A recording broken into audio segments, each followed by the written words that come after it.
Нэгдүгээр бүлэг. Үхэх хүн төрлөختний төлөөх мөн хамын зам. Энэ дэлхийд хүн төрдөгч үхлээс зугтаж чаддаггүй. Төрсөн л бол үхдэг. Бүгд л төрөөд дараа нь үхнэ. Тэгвэл дэлхийг бүтээснээс хойш өнөө хүртэл хичнээн хүн төрж, хичнээн хүн үхсэн болоо. Хүн төрлөختөн түмэн бодисын эзэн гэгддэг боловч үнэн хэрэгтээ үхлийн боол болж байна. Түмэн бодисын эзэн яагаад үхлийн боол болох болов?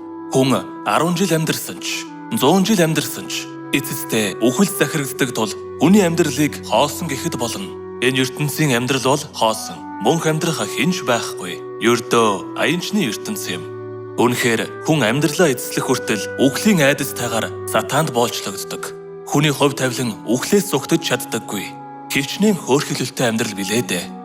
Дуулал номын бичигч амьдрал хоосон байдгийг ийхүү тэмдэглэсэн байна. Дуулал 99. Учир нь хамаг өдрүүд маань таны хилэнгийн дунд өнгөрсөн. Бид санаа алдах мэт он жилүүдэд дуусгасан. Амьдралын маань өдөр хоногуд 70 жил юм.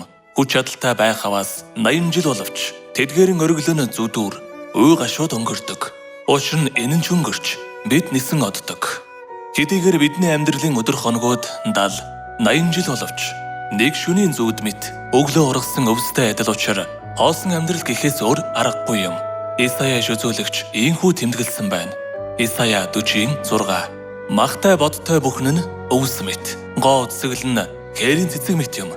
Эзний амьсгал дээрээс нь үлээвээс өвс хатдаг, цэцэг ганддаг.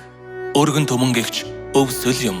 Тэгвэл бид яагаад энэ зовлон зүдгүүртэй дэмий хоосон ертөнцөд төрсөн юм бол? Энэхүү хоосон ертөнцийг хэн бүтээсэн бол?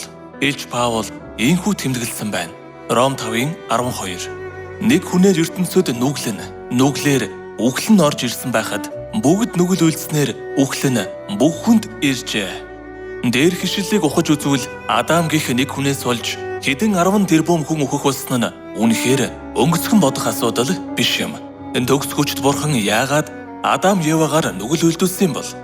Энэ асуудлын тухай зарим хүн хэлэхдээ бурхан Адам Евагаар нүгэл үйлдүүлэхгүй байж чадах байсан ч ингэвэл тэд туйлын эрх чөлөөтэй биш болно.